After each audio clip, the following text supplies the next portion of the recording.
Abram a Bíblia, livro de João, capítulo 2. João, capítulo número 2.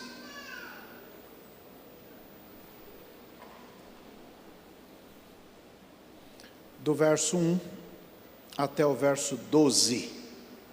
João, capítulo número 2, do verso 1 até o verso 12. Acharam? Acharam? Está todo mundo aí? Então vamos lá. 1, 2, 3.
Amém?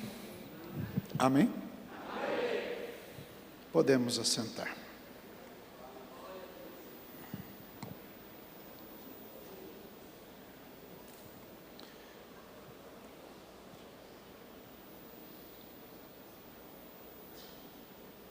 Sem entrar em detalhes e em questões mais profundas,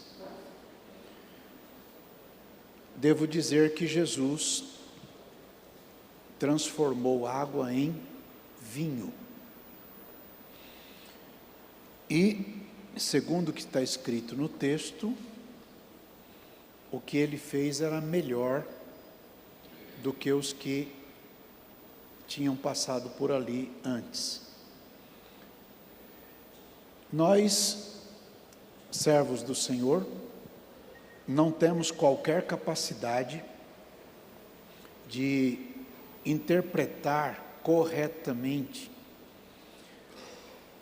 a dimensão do que Jesus fez. Contudo, não é saudável questionarmos a Jesus pelo que ele fez.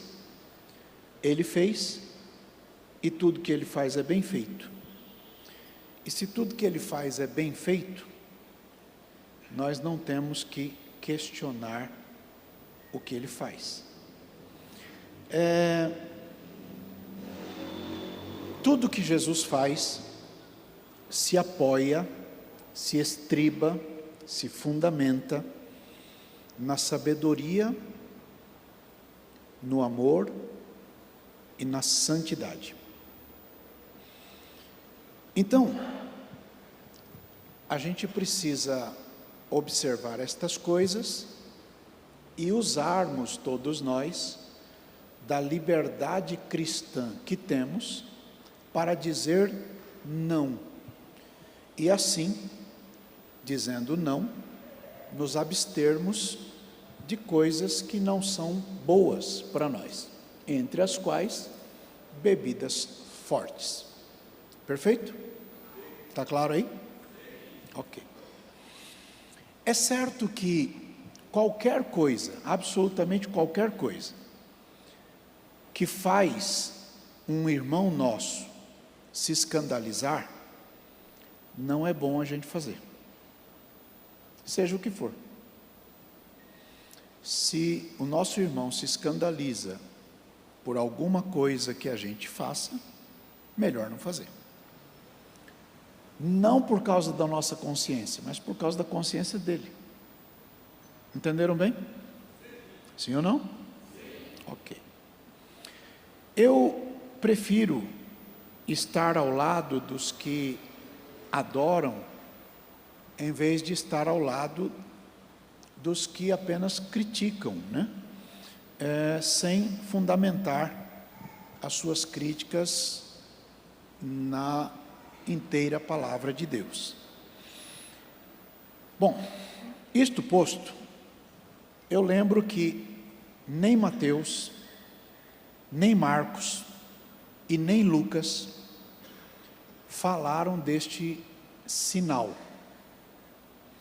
A palavra que aí está não é milagre, é sinal. Nem Marcos, nem Mateus e nem Lucas falaram deste sinal. Então cabe uma pergunta: como é que João soube disso? E se a gente procurar ler o texto sem deixar que algum detalhe passa, a gente vai perceber, primeiro, que João estava presente, e segundo,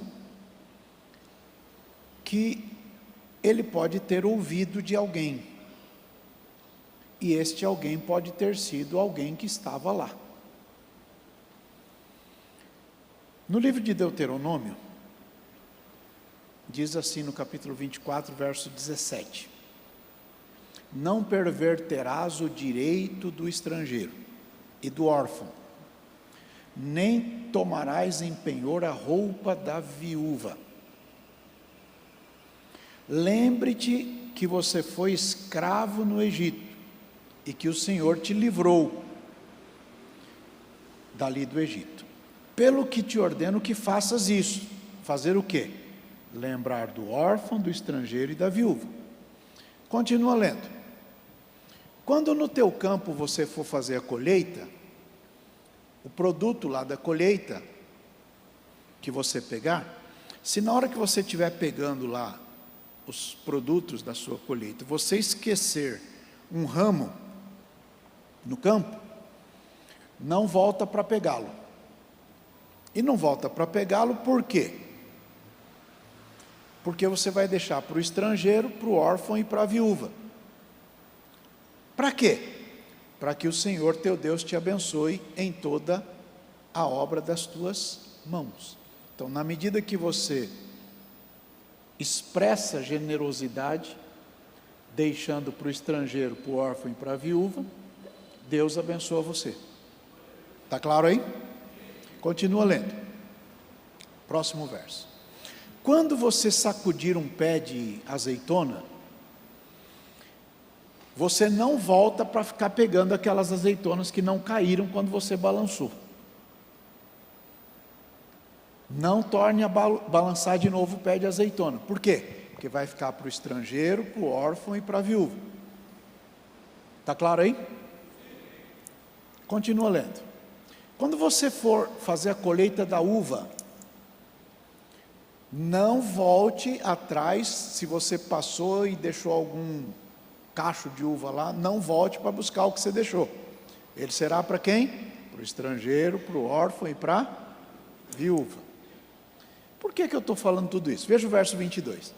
Lembre-se que você foi escravo lá no Egito, então, porque você foi escravo lá, eu te ordeno que você faça isso. Fazer o quê? Lembrar do estrangeiro, lembrar do órfão e lembrar da viúva.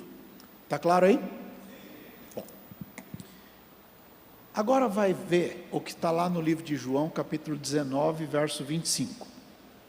Com esse pano de fundo de Deuteronômio, que fala especificamente destas questões, vá lá no capítulo 19. Jesus está morrendo, está lá na cruz. Ali junto da cruz está Maria, a mãe dele, e também a irmã da Maria, que também se chamava Maria, que era casada com um sujeito chamado Clopas. E também existia uma terceira Maria, que era a Madalena.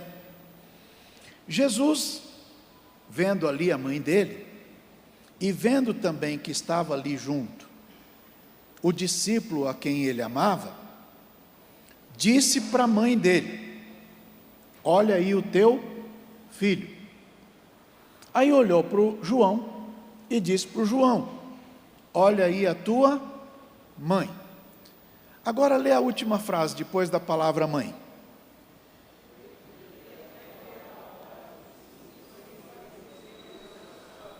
Lê de novo.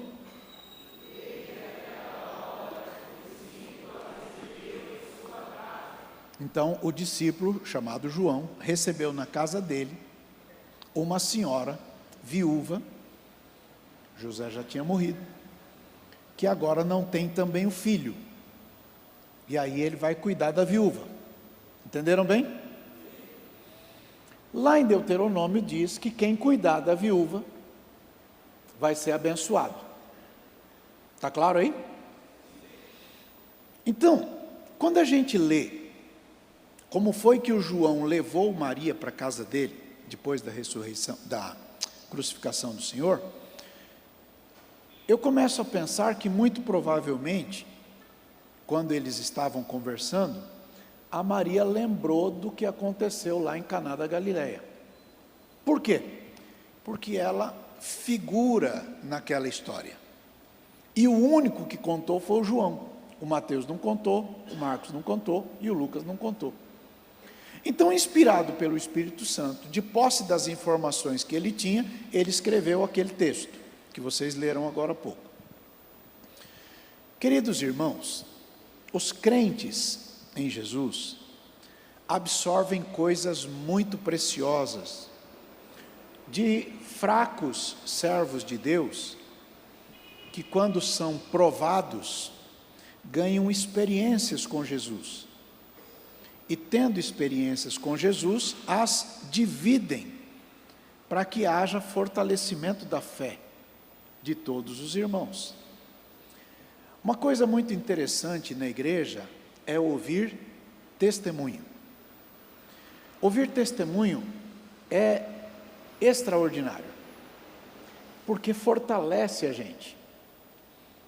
E ao fortalecer a gente começa a pensar, se Deus fez por essa pessoa, Ele pode fazer por mim. E então a gente vai se fortalecendo, né? As Assembleias de Deus têm mudado muito. A gente tem lutado para não mudar tanto, mas muda. Uma coisa muito interessante é que os crentes, quando ouvem que alguém foi abençoado, fica feliz. No meio da igreja, quando alguém não fica feliz porque o outro foi abençoado, essa pessoa tem problema, tem uma raizinha de inveja no coração dele, e aí ele se incomoda com a bênção do outro. Mas o natural não é isso. O natural é que todo mundo se alegre quando alguém é abençoado. E é muito bom que os irmãos ouçam os testemunhos. Pastor Adriano lidera os jovens aqui na igreja, e o pastor Eber lidera os jovens do campo.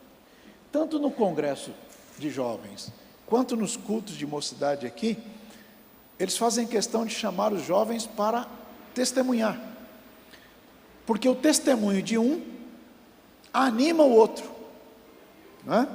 E as experiências de um também animam o outro, não só o testemunho, mas também as experiências. Agora veja, É notável a modéstia de Maria. A Maria, se foi ela quem contou para o João, aponta, apresenta, mostra, revela a sua própria falha. Quando ela foi repreendida com que tenho eu contigo, mulher. Na verdade, Jesus não está sendo rude, é o linguajar natural da história, do tempo e da região. E a Maria não proibiu João de escrever isso. Não proibiu de detalhar as coisas deste primeiro milagre. Eu quero que você volte lá. O Espírito Santo moveu João então para registrar isto, e ele registrou tanto o milagre, quanto a precipitação da Maria. Está claro aí? Isso nos revela que Maria, esta irmã abençoada nossa, não pode interceder por nós. E também não pode usar de autoridade com Jesus. Entenderam bem? Ok. Então, é evidente que Jesus não tolerou a ideia de que Maria intercede por nós, agora e na hora da morte.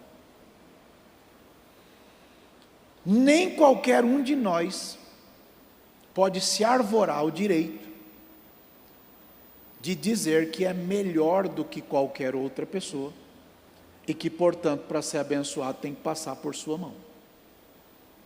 Está claro?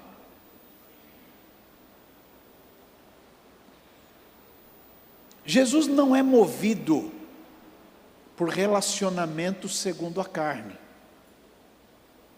porque todas as coisas que Jesus faz é segundo o Espírito. Porém, toda a igreja é encorajada a interceder em oração pelos irmãos. Orai uns pelos outros, para que sareis. Então a gente ora uns pelos outros, mas ninguém pode dizer que a sua oração é mais forte do que a oração do outro.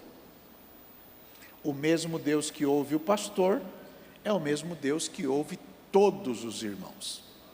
Entenderam bem? Sim ou não? Sim.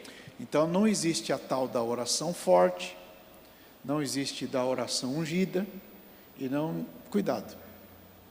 Está claro aí? Sim. Muito bem. Só existe um que vive para interceder por nós. Vai lá no livro de Hebreus, capítulo 7, verso 23, acho que é 23. E na verdade aqueles foram feitos sacerdotes em grande número, porque pela morte foram impedidos de permanecer. Mas este, Jesus, porque permanece eternamente, tem um sacerdócio perpétuo, portanto pode também salvar perfeitamente os que por ele se chegam a Deus. Leia agora. Então, quem vive para interceder por aqueles que Jesus salvou é o próprio Jesus. Entenderam bem? Sim ou não? Sim. Então diga: Jesus intercede por mim. Jesus intercede por mim. Tem coragem? Fala de novo. Jesus intercede por mim. Então eu não preciso de outras pessoas que se acham tão importantes, que se tornam o caminho, porque só tem um caminho, e o caminho é Jesus. Está claro aí? Muito bem. A interrupção da fala de Maria lá no episódio da festa demonstra que Jesus não aceitou a interferência dela, porque o reino de Jesus é de acordo com o Espírito e não de acordo com a carne. Um dia disseram para ele: estão aí fora tua mãe e os teus irmãos. Aí Jesus deu uma olhadinha assim, Falou: não, aqui está a minha família, minha mãe e meus irmãos, porque qualquer que faz a vontade do meu Pai que está no céu, este é minha mãe, meus irmãos. Olha aí para o vizinho, que tudo bem, irmão de Jesus? Entende? Está claro aí? Apesar do erro natural de Maria, como qualquer ser humano tem erro, todos têm, a Maria não persistiu no erro. E aqui tem alguma coisa importante para você guardar no seu coração. Errar é humano, diz o ditado. Persistir no erro é burrice. Olha para o colega, você não é burro. Ok? Maria revela que errou, mas ela não permaneceu no erro. E não escondeu o erro. Não continuou e não escondeu.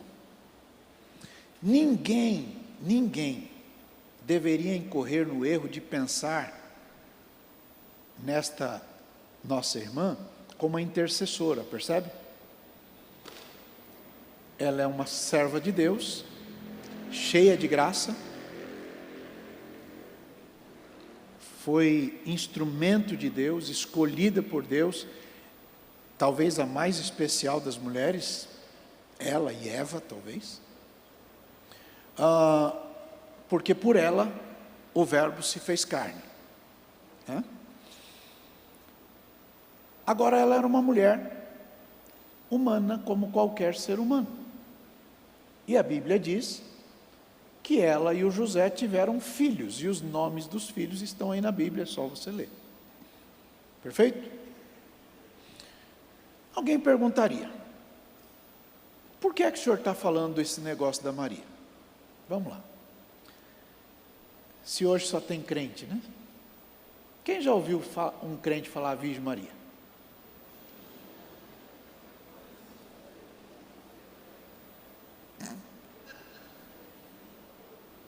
Quem já ouviu um crente falar Nossa Senhora?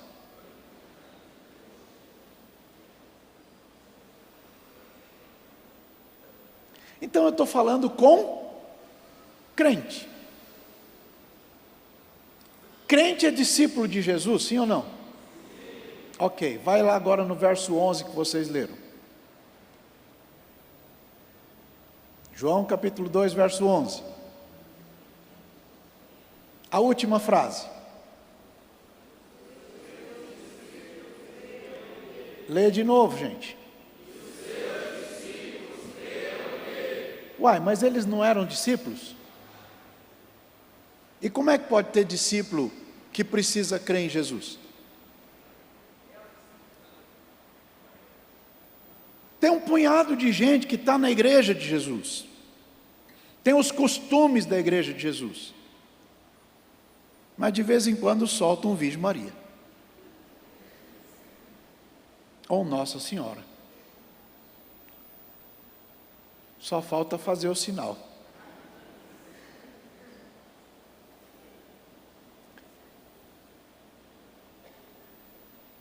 A Maria manteve uma fé prática em Jesus, porque ela foi informada antes da gravidez de quem era Jesus. Quando Maria viu nascer o neném não virou o Filho de Deus. Ele é o Filho de Deus. O Verbo se fez carne e habitou entre nós. E vimos a sua glória, como a glória do unigênito do Pai, cheio de graça e de verdade. Não é assim que está no livro de João, capítulo 1? Os anjos falaram com ela. Os profetas da antiga aliança vinham falando quem era Jesus. Maria viu Jesus desde o nascimento dele, viu o comportamento dele, deu de mamar para ele, amamentou, cuidou dele, trocou fralda dele, aconchegou. Mas ela sabia quem ele era. E agora, diante da recusa dele, ela não perdeu a fé. Quando ele disse: o que eu tenho com isso? Não é chegada a minha hora. Mais ou menos assim: filho, você pode resolver a história ali do vinho? Não é minha hora. Diante dessa recusa de Jesus, Maria não perdeu a fé, não esmoreceu, continuou sendo quem era, apesar dessa falha, pequena falha. Mas ela chegou perto dos funcionários ali e disse assim: olha pessoal, faz o que ele mandar fazer. Por quê? Porque ela sabia quem ele era.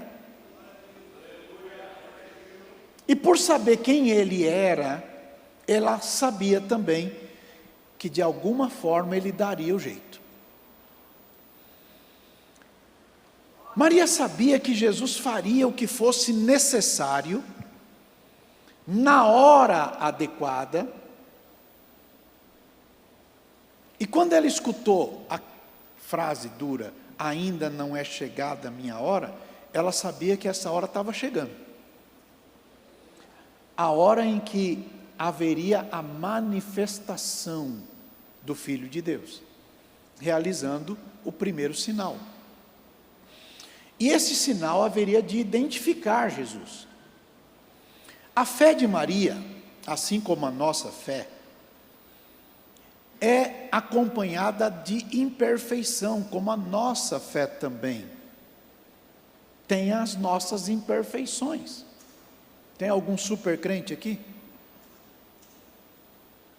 Aliás, Jesus não chamou ninguém para ser super crente, ele só chamou para ser crente.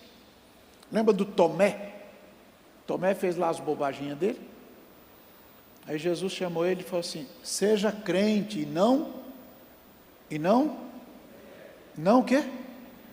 O que é um incrédulo? Incrédulo é o que não é crente. Incrédulo é o que não crê. Ou vocês acham que não tem um punhado de Tomé no nosso meio? Um irmão vem e conta um testemunho: Jesus fez uma bênção e operou na minha vida e foi maravilhoso. Ele fica olhando ali e diz: eu não acredito. Paciência, uai. Fazer o quê?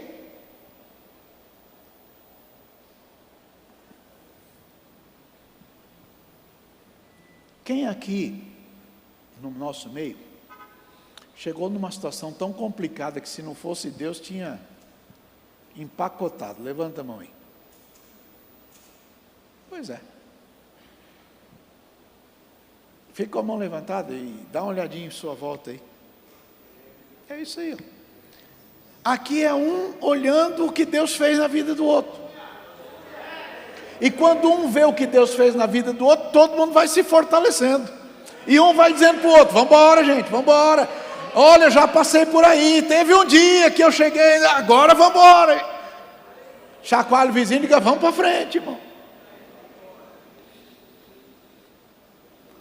Mas a fé, ainda que imperfeita, estava na pessoa certa. E a pessoa certa é Jesus. E ela perseverou, ainda nas dificuldades que ela teve de enfrentar. A fé na pessoa certa fortalece a todos nós, mesmo nas horas que nós somos contrariados. Quem aqui já ouviu um não de Deus?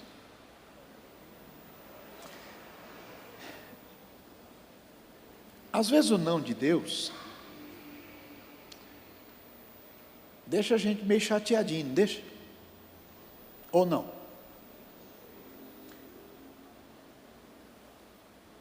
Billy Graham foi casado muitos anos com uma serva de Deus. Quando ele morreu, ela fez antes dele morrer, ela escreveu uma pequena biografia. Ela disse assim: se Deus ouvisse todas as minhas orações, tinha casado com o homem errado. Então, tem hora que Deus fala não, porque Ele está vendo coisa que a gente não está vendo, uai. E ainda bem que às vezes Ele fala não. Sabia que tem gente que perde o emprego para não ir para o inferno?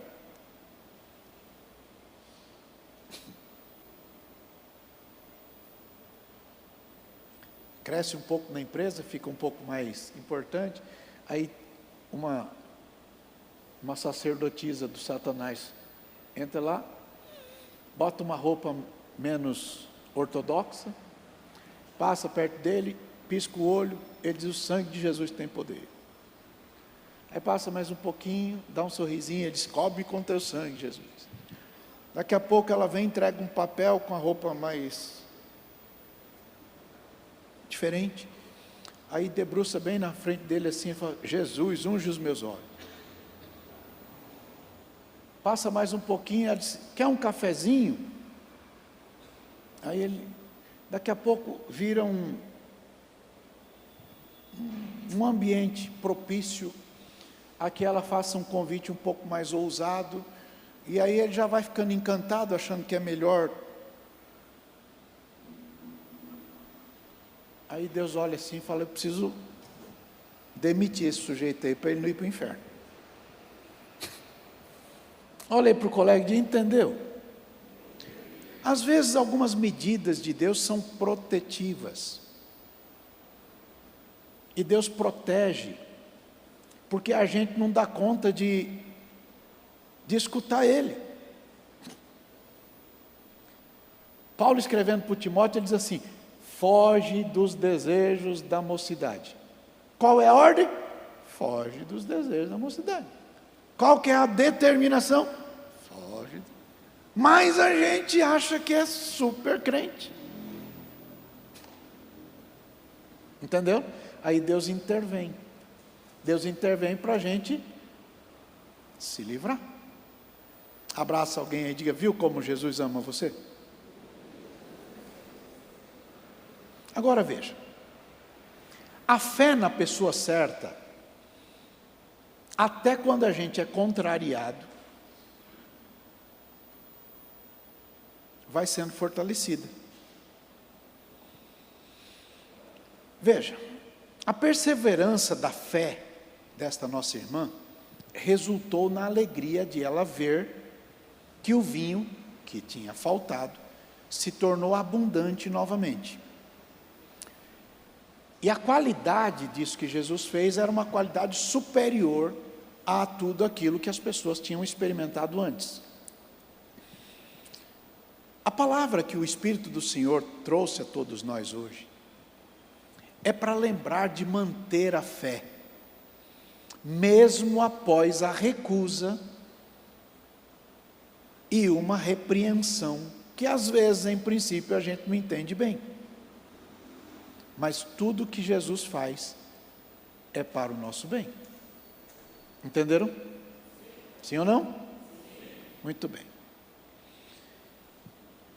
Se você aprender a esperar em Jesus e colocar sua confiança nele,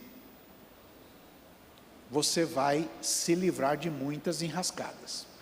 E agora vamos entrar então na mensagem. Vai lá no livro de João, capítulo 20, verso 30, para você observar uma coisa interessante. Jesus operou também em presença dos seus... Presença de quem? Muitos outros sinais que não estão escritos neste livro. Estes, porém, foram escritos para quê? Para quê que foi escrito, gente? Então, o tal do milagre, ou a operação, ou o sinal, ou o nome que você quiser dar, existe com uma finalidade, com uma razão de ser. Qual é a razão? Que creiais que Jesus é o Cristo, é o Filho de Deus. E para que você, crendo nele, você tenha vida no nome dele. Entenderam bem? Ok. Jesus continua fazendo sinais, fazendo milagres, fazendo prodígios, maravilhas. E tem um montão de coisa que Jesus faz que a gente não sabe. Tem milagre que Jesus faz em alguém e Jesus diz para não contar. Na Bíblia tem um punhado desses aí. E tem os teimosos que contam a si mesmo. Não é? Agora veja. João capítulo 21, verso 24. Este é o discípulo que testifica dessas coisas e as escreveu. E sabemos que o seu testemunho é verdadeiro. Há, porém, ainda muitas outras coisas que Jesus fez. E se cada uma das quais fosse escrita, cuido que nem ainda o mundo todo poderia conter os livros que se escrevessem. Então olha para o colega e tem um punhado de coisas que Jesus fez que a gente não sabe.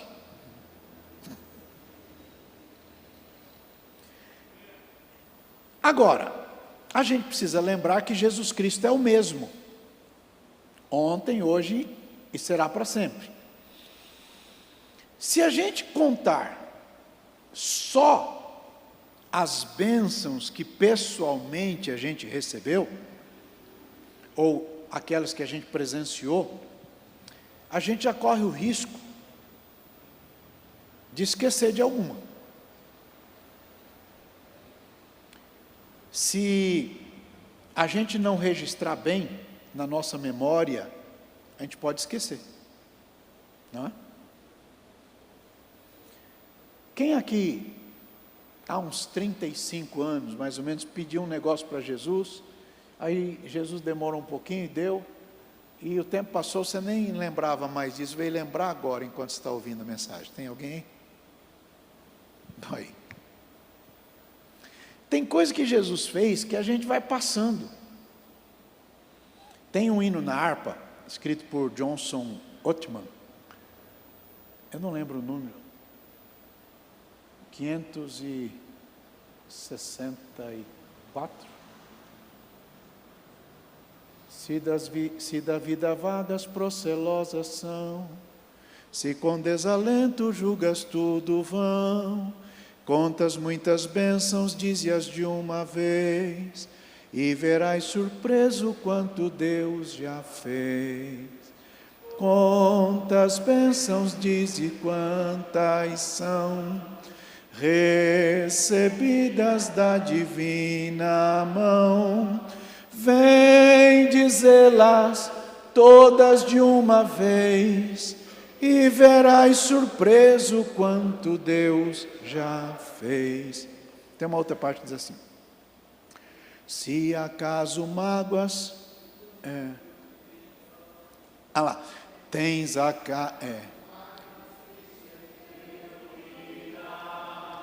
é a cruz pesada que tens de levar, contas muitas bênçãos não duvidarás, e em canto alegre os dias passarás. Bem forte.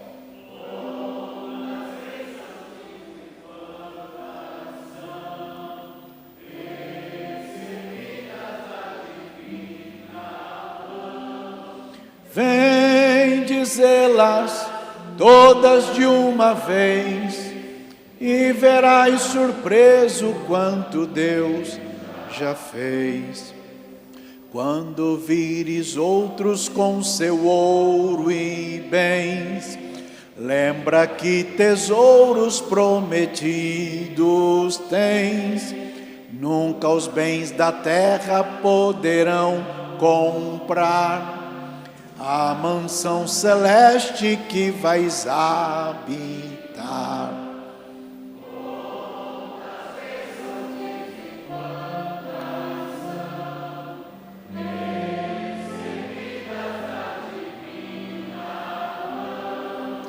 Vem dizê-las todas de uma vez,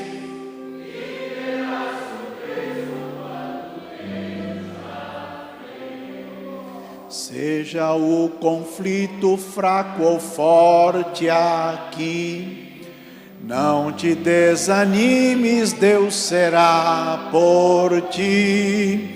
Seu divino auxílio minorando o mal, te dará consolo e galardão final. Forte!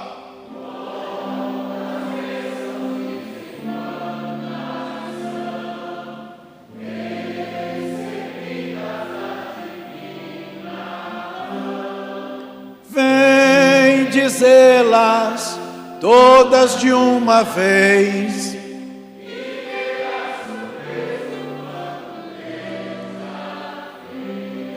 Então, irmãos,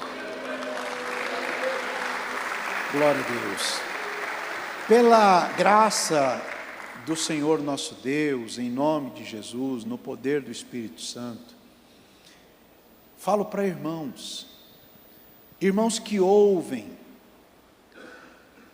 e que às vezes, como aqueles discípulos, precisam crer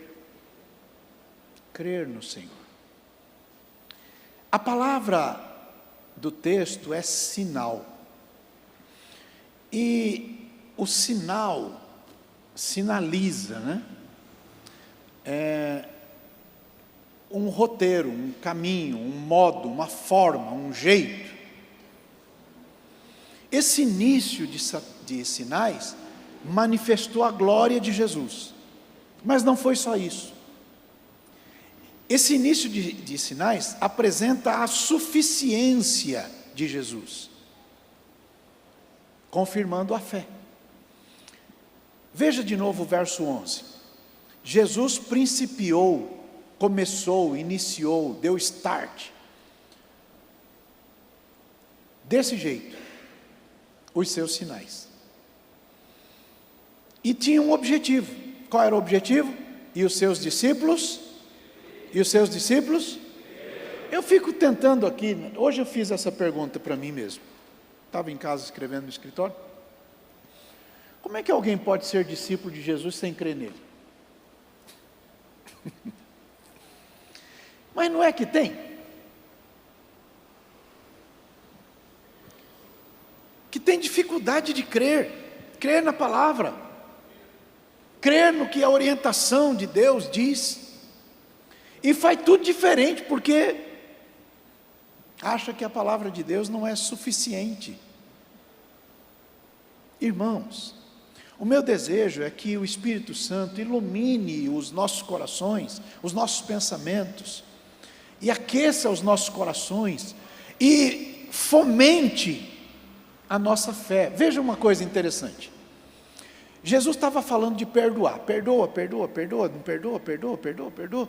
E se alguém magoar você, perdoa. E se magoar 7 vezes no dia, perdoa também. E se ele vier pedir perdão, vai perdoando.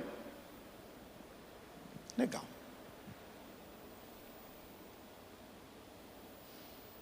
Jesus ouve então um cidadão dizer para ele assim: o senhor pode acrescentar a nossa fé? Fé para quê? Para perdoar. Olha aí para alguém e diga: tem gente que a gente precisa ter muita fé para perdoar. Tem uns cabra ruim, mas Jesus mandou. E a gente tem pessoas que a gente só perdoa por causa da fé em Jesus. Não é porque o nosso coração é bom, não. Aliás, uma vez Jesus repreendeu um sujeito dizendo: não fica chamando a turma de bom, não. Só tem um bom. Só um. Tem um hino na harpa. Um pai bondoso tenho lá no céu. Que número é esse? Manísia, a senhora sabe tudo. Um pai bondoso tenho lá no céu. Hã? Que número? Vocês são antigos, hein? Vamos lá. Um pai bondoso tenho lá no céu. Um pai bondoso tenho lá no céu. A ele breve eu irei, e a meu pai no céu verei. Eu irei ao céu. Eu irei ao céu. Meu Pai me chama, vou andar pra sua face contemplar. Quem nunca ouviu esse hino? Levanta a mão. Eu acabei de cantar e você não ouviu? Oxe. Qual é a outra parte? Um Salvador eu tenho lá no céu. Um Salvador eu tenho lá no céu. A Ele presto eu irei, seu esplendor no céu verei. Eu verei no céu. Eu verei no céu. Jesus ao céu me levará e grande gozo me dará. Uma coroa tenho lá no céu. Uma coroa tenho lá no céu. De espinhos já teve meu Salvador, mas eu terei de esplendor. Eu terei no céu. Eu terei no céu. Jesus coroa me dará, que a minha fronte cingirá. Nós nos encontraremos lá no céu. Nós nos encontraremos lá no céu, unidos todos ao Salvador.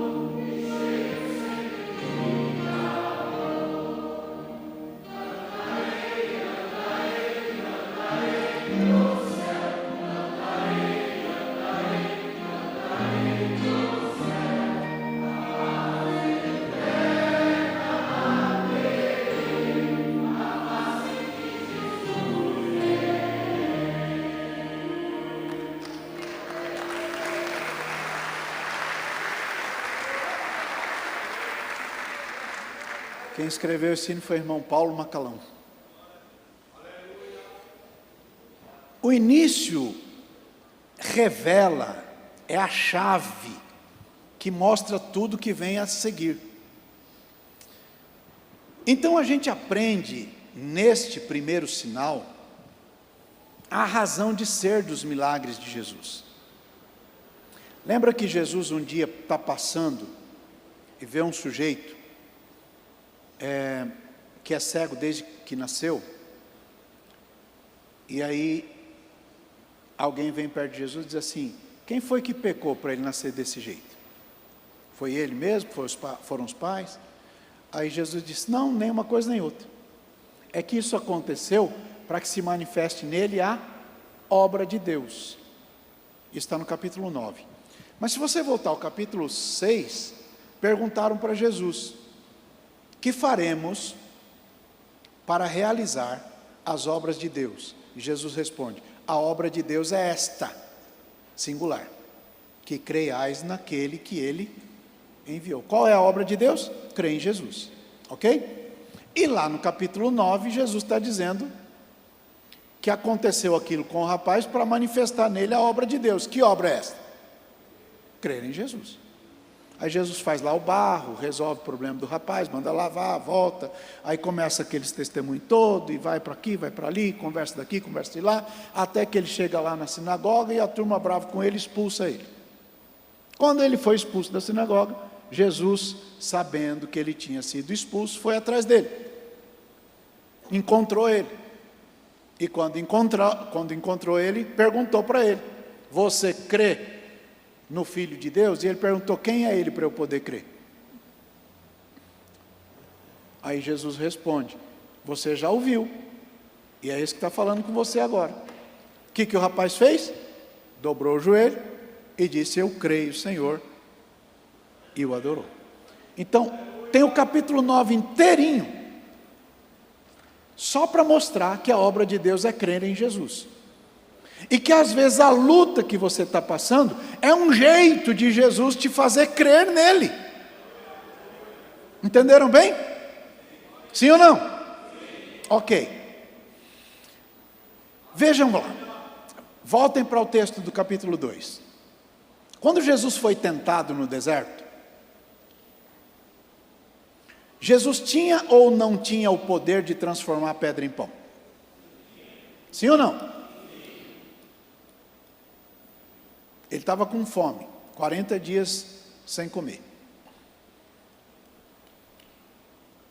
Mas se ele fizesse isto, como eu disse, o primeiro sinal mostra tudo que vem depois. Já ouviram aquela expressão que a primeira impressão é a que fica? Hã? Pois é. Se ele fizesse das pedras os pães, o primeiro milagre dele teria sido para ele mesmo. E aí, ele seria como um montão de gente que hoje trabalha na obra de Deus, aspas de estilo, trabalha para Jesus, para ser beneficiado com as coisas que ele diz que está fazendo para Jesus. Entenderam bem? Sim ou não? Ok. Então, para que isto, que dá a tônica do que vem depois, não ficasse a marca, Jesus não fez isso. Ele usou aquele texto lá do livro de Números 21, nem só de pão viverá o homem, mas de toda a palavra que sai da boca de Deus. Então, não seria coerente que Jesus fizesse o primeiro milagre transformando pedra em pão para ele mesmo. Estão conseguindo entender, sim ou não? Então, o que ele tinha para fazer na terra, já que o primeiro sinal mostra o que vem depois, lembram daquela conversa dos sacerdotes, quando Jesus estava lá na cruz? Mateus, vê se é 27, verso 40, 41 por ali. 41. Da mesma maneira, os príncipes dos sacerdotes, com os escribas e anciãos, fariseus, escarneciam de Jesus, e diziam assim: salvou os outros, não pode se salvar. Mas o que Jesus veio fazer no mundo? Veio para salvar ele mesmo? Veio para fazer pedra virar pão para ele mesmo comer? Veio para fazer um outdoor dizendo: olha, eu resolvo os meus problemas pelo poder de Deus. Foi isso? Não. Jesus não veio morrer na cruz para salvar ele mesmo. Ele veio morrer na cruz para salvar a mim, e a você, e a todos. Entenderam? Ele morreu no nosso lugar. Outro hino da harpa, eu li que Jesus fora preso, de dor a minha alma vibrou, eu antes assim não sentia, agora isto a mim empolgou. Que número é esse, né? Hã? Estou vendo que vocês são antigos, vai lá. Eu li que Jesus fora preso, de dor a minha alma vibrou, eu antes assim não sentia, agora isto a mim empolgou. Eu li que ele foi conduzido à corte de Jerusalém, ali padeceu grande afronta, coroado de espinhos também. Cante agora. Eu sei que eu era culpado, mas ele sofreu já por mim. Eu sei que ele era inocente, padecendo tudo assim. Bom, Jesus não veio morrer na cruz por ele mesmo, ele veio morrer por nós. O que ele veio fazer no mundo? Ele veio... O que Jesus veio fazer no mundo? Gente, pelo amor de Deus, o que Jesus veio fazer no mundo? Morrer. Ele veio aqui para morrer. É isso, pastor? É. Como é que eu sei? Está escrito na Bíblia. Hebreus capítulo 12, vai lá. Não, capítulo 2, verso 14. E visto como os filhos participam da carne e do sangue, também ele participou das mesmas coisas. Para quê? Para quê? Para quê?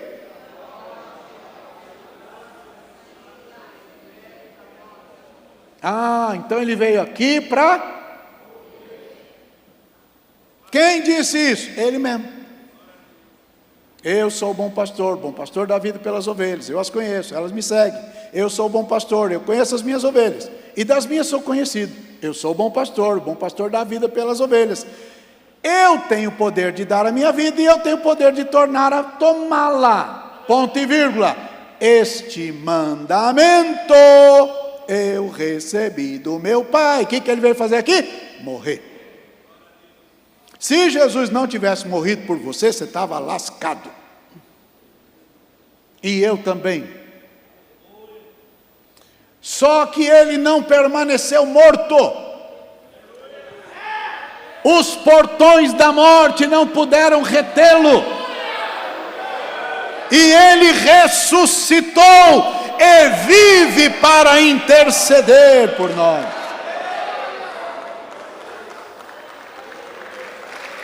Por isso que a nossa fé tem que estar no sangue de Jesus. Veja, Jesus não fez pão para ele mesmo, mas fez vinho para os outros.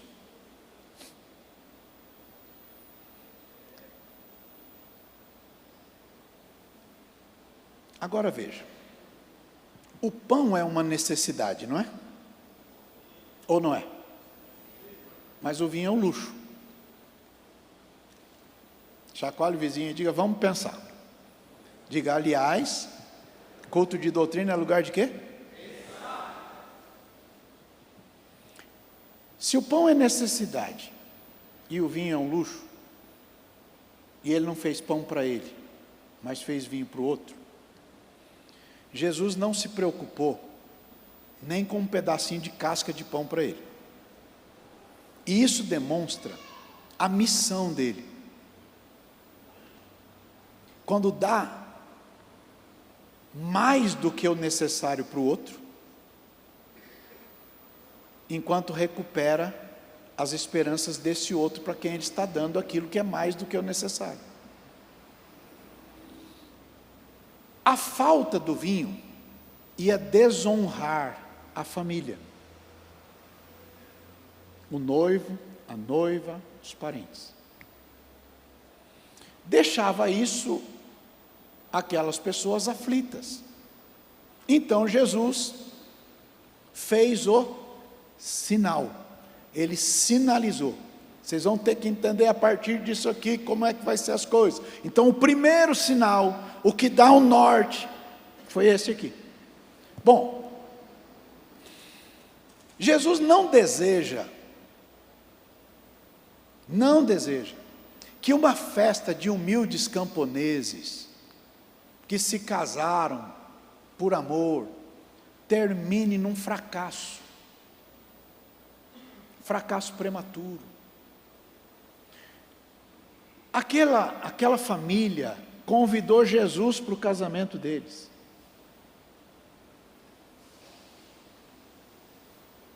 E se Jesus foi convidado para o casamento deles,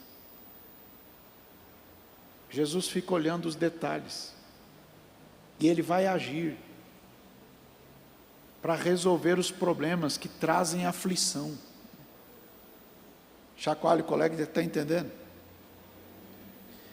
Cortesia, generosidade, espontaneidade, são derramadas naquele ambiente, pela presença de Jesus, porque eles convidaram Jesus. O texto diz, foi convidado Jesus.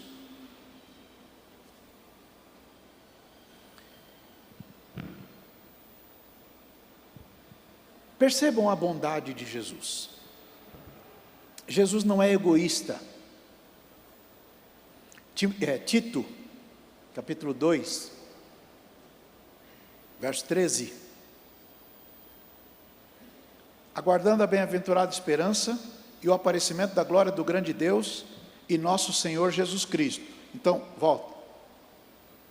O grande Deus é o nosso Senhor Jesus Cristo. 14. O qual se deu a si mesmo por nós. O grande Deus se deu por nós, para nos remir de toda iniquidade e purificar para si um povo seu especial, um povo zeloso, um povo de boas obras. Entenderam? O grande Deus fez isso. Agora vejam o coração de Jesus. Na segunda carta aos Coríntios, capítulo 8, verso 8, Paulo está falando lá da coleta, da oferta lá. Não digo isso como quem manda, mas para provar pela diligência dos outros a sinceridade do vosso amor, ponto e vírgula. Por quê? Porque vocês já sabem a graça de nosso Senhor Jesus Cristo. Leia agora.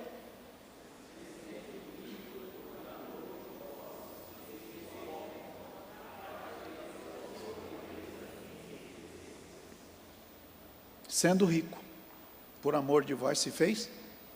Tem um outro hino da harpa, não lembro o número. Tu deixaste, Senhor, tua glória e esplendor, quando ao mundo quiseste descer. Não acharam em Belém, em Belém um lugar, num presépio tu foste nascer. Venha ao meu coração, ó Cristo, nele tenho para ti um lugar. Venha ao meu coração, ó Cristo, nele podes para sempre morar. Ele deixou a glória e veio ao mundo. Por quê? Pelo gesto dele, ele pudesse mudar o quadro da nossa história, eternamente. A definição de rico é aquele que vive do que já possui, sem a angústia gerada pela ânsia de buscar alguma coisa pelo que viver. Entenderam? Então uma pessoa pode ter um montão de coisa e ser pobre. Tem gente que é tão pobre, mas tão pobre, mas tão pobre que tudo que ele tem é dinheiro. Entende? Miserável. Não tem amigo. Vou numa festa. Eu vou passear, não sei onde. É tão miserável que tudo que tem na vida é dinheiro. Entende? Não há riqueza maior do que ter amigo. Salomão diz que é melhor um amigo perto do que o irmão longe.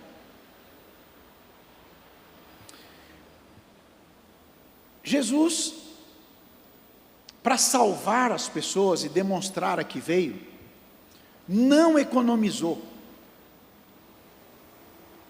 Ele arrumou comida para 5.000 pessoas a partir de 5 pães e 2 peixes. Depois precisou fazer de novo, pegou 4 pães e 7 peixes, eu acho.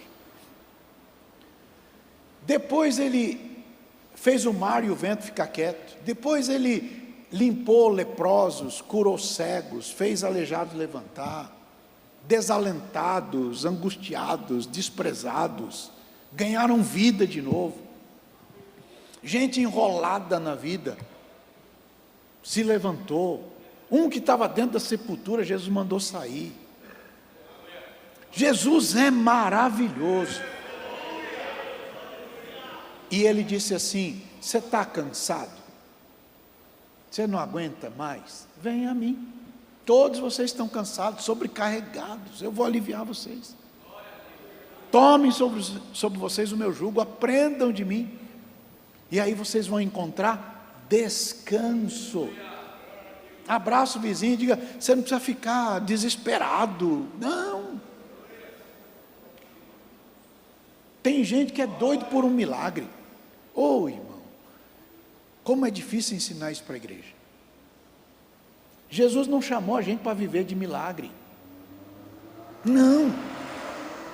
O normal é que a gente seja abençoado o tempo todo. Quando alguma coisa sai do trilho, quando alguma coisa bagunça, aí é hora de milagre. Mas o normal é que você seja bem abençoado, que a sua família seja abençoada, que a sua casa seja abençoada, que tudo que você tem seja abençoado, que a vaca lá seja abençoada, que o cabritinho seja abençoado, que a máquina de fazer costuras, tudo seja abençoado. O que Deus deseja é que você seja abençoado. Você não tem que viver, Senhor, quebra minha máquina para vir outro milagre para eu receber. Não.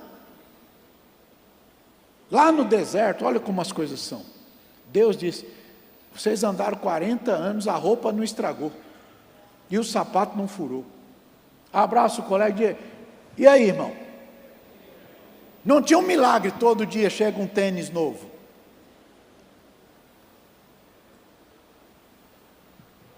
Abraça alguém aí e diga: louve a Deus pelo que você tem.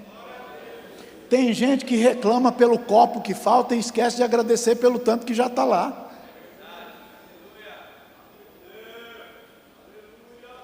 Tem um outro hino que eu não sei quem é que escreveu. Eu prefiro adorar. Foi o Suécio Damasceno que escreveu esse?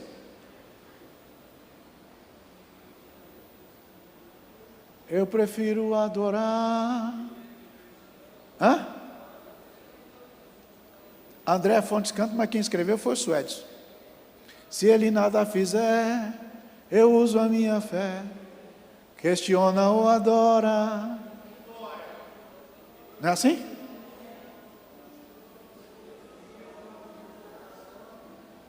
Questiona ou adora. Se ele nada fizer, mostra a sua fé. Questiona ou adora. Irmãos, tem gente que acha que vive. Olha como a Bíblia mostra isso. Saíram do Egito e vão para Canaã. Esse percurso aqui durou 40 anos por causa de umas bobagens de uns sujeitos. Nesse período de 40 anos, Deus fazia chover comida, todo dia. E chover comida para muita gente. Ô André, pastor André, você vai no restaurante de quilo, quantos quilos dá na balança lá?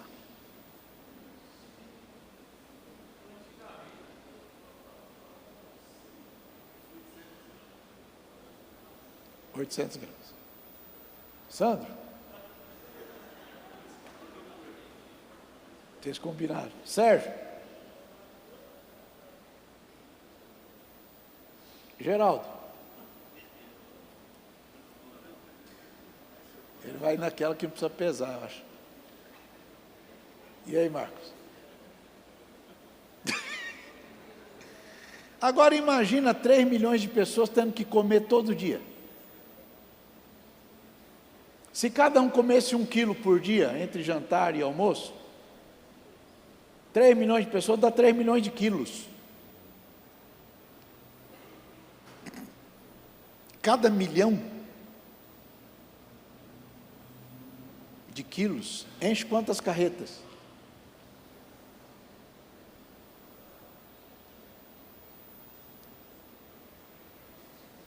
Então, Deus mandava comida para esse povo tudo. Mas quando você lê o livro de Josué, capítulo 5, eu acho, eles entraram na terra prometida. Quando entrou na terra prometida, o que aconteceu? O que está escrito lá, gente? Cessou o maná. Cessou. Cessou por quê? Porque agora entrou na terra prometida. Na terra prometida, se você quiser colher, você tem que plantar. Olha lá. Cessou o maná no dia seguinte, depois que comeram do trigo da terra do ano antecedente. E os filhos de Israel não tiveram mais maná. Porém, no mesmo ano comeram das novidades da terra. Acabou o maná. Maná é para o deserto. Olha para o colega e diz: milagre é para essas horas de deserto aí. Mas o que Deus deseja é que você entre na terra prometida e plante e come do que você plantar. Como é que vive um homem feliz? Salmo 128. Indo lá todo mês pedir: quero a minha bolsa, é isso? É assim que vive um homem feliz? Homem feliz é aquele, não, vou ficar dormindo aqui na rede, e aí vai. É assim que vive um homem feliz? Como é que vive um homem feliz? Veja o verso 2. Come do trabalho da sua mão. Feliz é quem trabalha e come do que trabalha. Esse é feliz. Verso 3. A mulher dele não vai olhar para a cara dele e dizer, rapaz, muda o nome dele para Vagal. A mulher dele é como uma videira. Videira produz o quê? Uva produz o quê? Vinho produz o quê? Alegria. O filho é como a oliveira dá o quê? Azeitona produz o quê? Os filhos ficam azeitando a vida do pai, na beirada da mesa dele. É assim que será abençoado o homem que teme ao Senhor. Estenda a mão aí. Bem assim, forte. Salmo número 1. Como é que está escrito lá?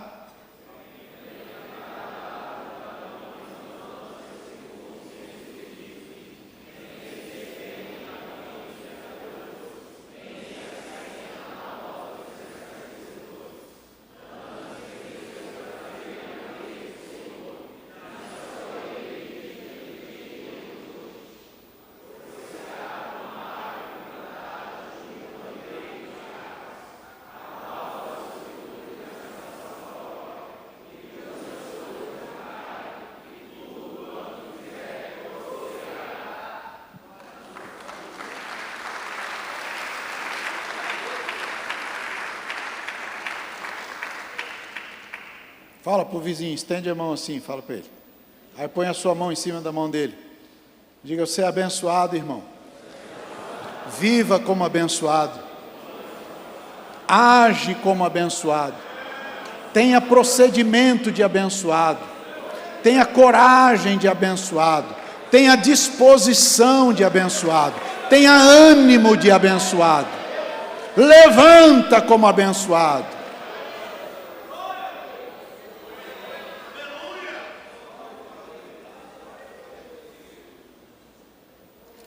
Veja, João 7,37.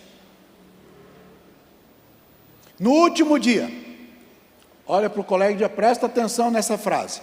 No último dia, o grande dia da festa, Jesus se pôs em pé e clamou: se alguém tem sede, olha bem para o colega, diga, tem gente vivendo o último dia, parece que as coisas estão por um fio, daqui a pouco acaba tudo, daqui a pouco desmorona tudo, mas neste momento Jesus se põe em pé e diz: ei, pessoal, acorda, alguém está com sede aí, vem a mim e beba. Se alguém crer em mim, como diz a Escritura, disse Jesus, rios de água viva vão fluir do seu interior. Isso é o que Deus deseja para todos. E Jesus começou a fazer os sinais justamente numa festa de família, de casamento. Se para você é o último dia, você já acordou dizendo, se continuar assim, amanhã já não estou mais aqui. Então, pare de se esconder atrás das suas angústias. Escuta Jesus. Pare de se auto-sabotar. De sabotar você mesmo com as suas dores. Escute Jesus. Jesus usa o seu poder sem restrição nenhuma para alcançar pessoas naqueles ambientes para os quais ele foi convidado. Chame por ele, grita por ele, faça o convite agora mesmo. No dia eu não convidei, então convida agora, uai. Tem uns negócios na Bíblia esquisitos. A Bíblia diz que Jesus foi na casa de um fariseu, chamado Simão. Foi lá aquela história do beija-pé, aquela história. Sabe o que chama a atenção? É que Jesus foi na casa de fariseu. Quem disse que ele não pode ir na sua? Se na casa daquele sujeito ele foi, você acha que ele não vai na sua? Chama ele, uai. Chama Jesus para a tua casa, chama Jesus para a tua mesa, para a tua família, para estar na convivência de vocês. Tá certo que tem umas coisas ali que não dá para fazer perto dele, né?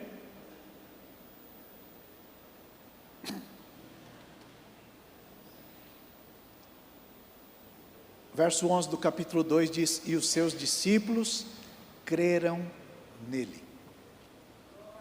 Creram nele porque ele resolveu um problema daquela família que estava aflita. Escute histórias de gente que já se precipitou como Maria fez, e ela contou. Pessoas que se arrependeram e puderam ver o sinal que levou os irmãos da igreja a serem crentes.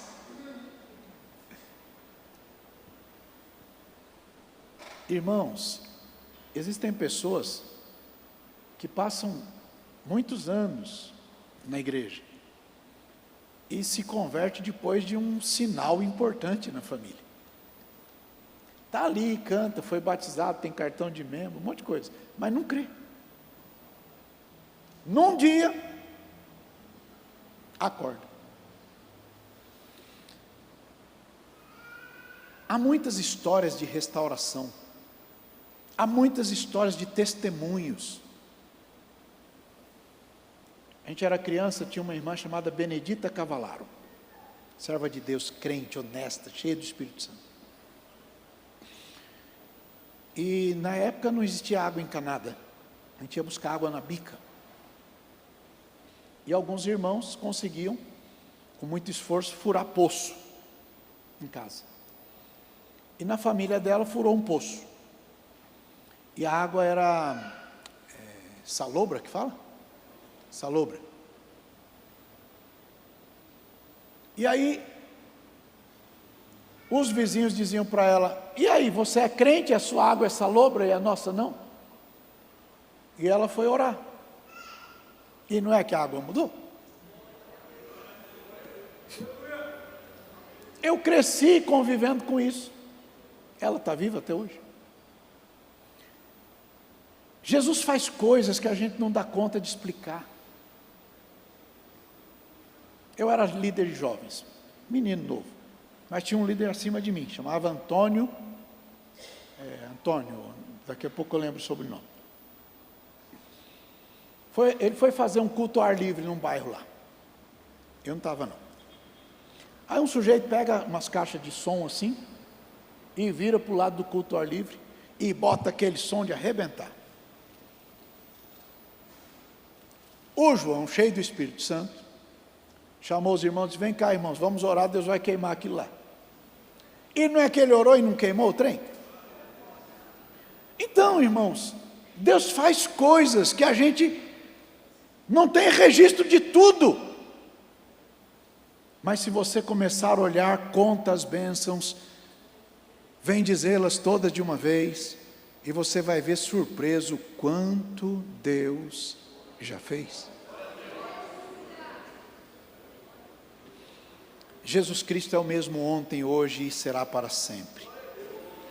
O início dos sinais, que foi este, é uma demonstração de quem é Jesus, e de que Jesus se preocupa com o bem daqueles que o convidam para a sua casa. O primeiro é a tônica de tudo, como eu já disse no início. Um sinal revela o que Deus vai fazer a partir dali. No Egito, o primeiro milagre, depois que a varinha virou cobra lá, o primeiro milagre foi fazer a água virar sangue.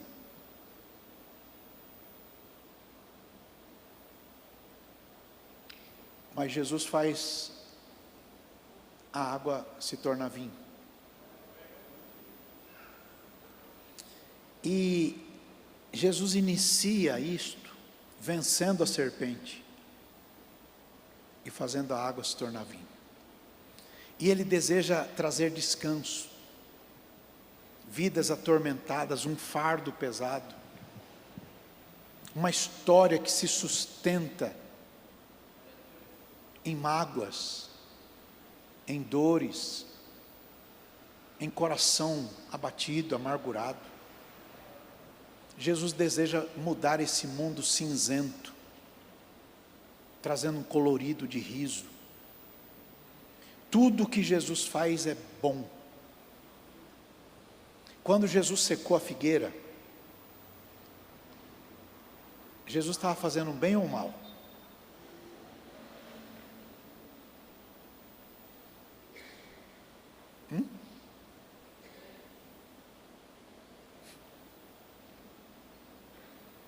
Todo mundo que estava passando no caminho via aquelas folhas e aí se desviava para ir lá, e lá só tinha folha, não tinha fruto.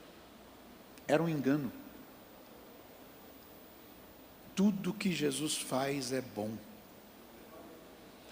Há quanta gente andando atrás de folhas que atraem, mas não tem fruto, não tem fruto real.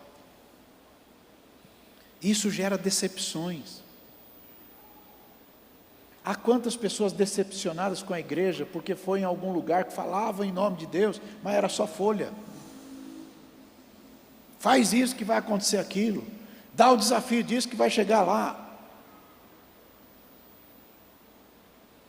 Tudo que Jesus faz é para o bem. Hebreus capítulo 12, verso 8, ele diz que se a gente está sem correção é porque a gente é bastardo.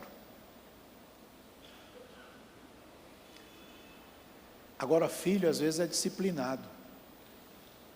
Uma vez eu fiz uma arte na escola muito feia, acho que eu já contei para vocês. Mas pensa numa arte feia. E a diretora disse que eu não entrava lá, a professora disse que eu não entrava lá se a mãe não fosse.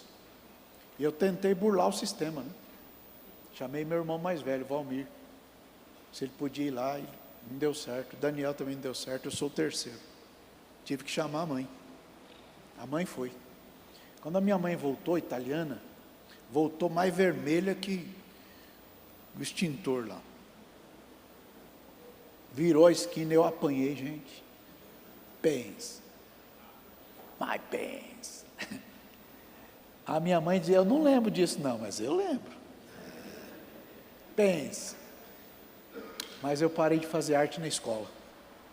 Virei um aluno decente. Então a disciplina é para filho.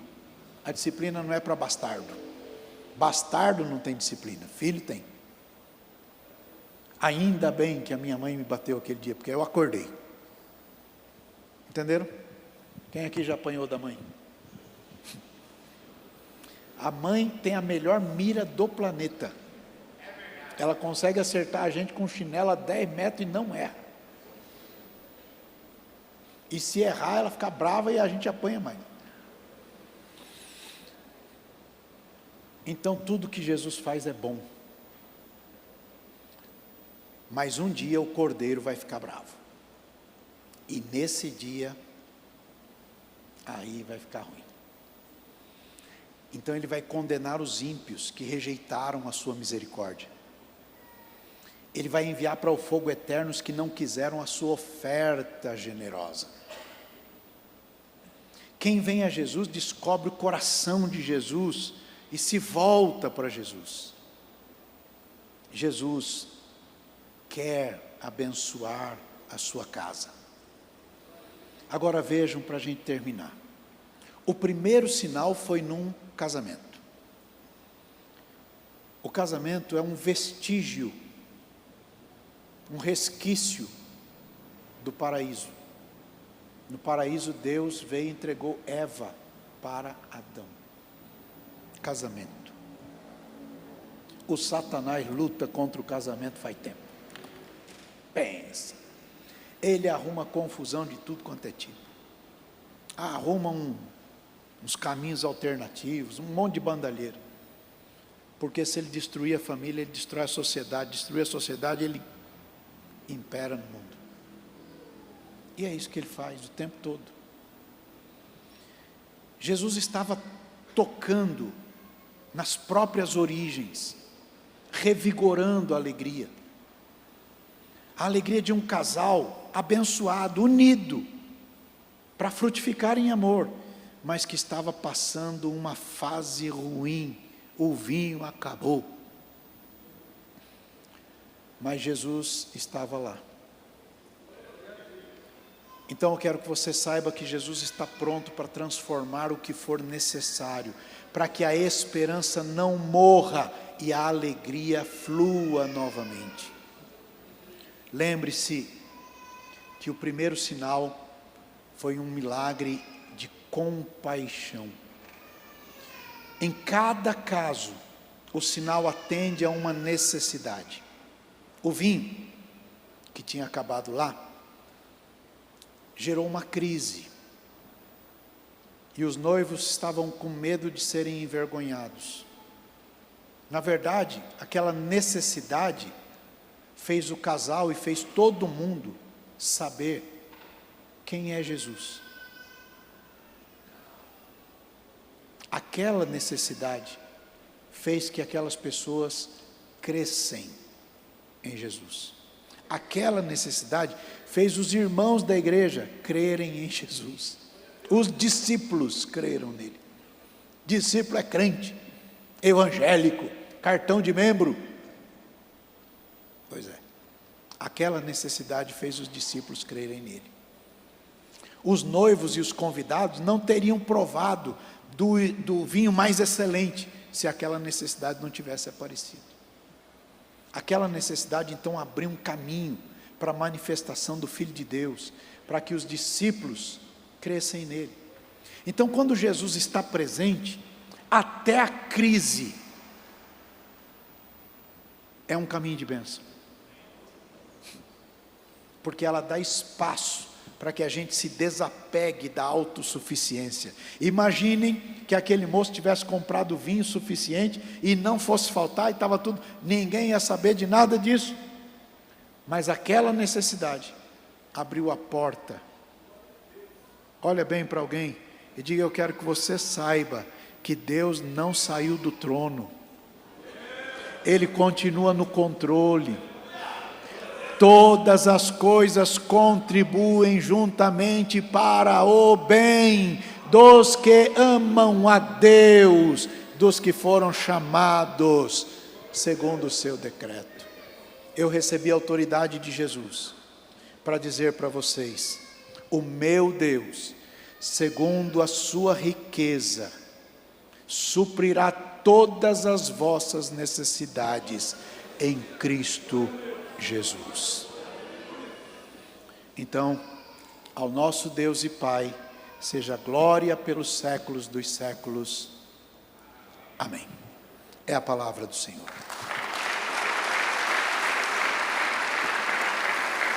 Que Deus abençoe meus irmãos.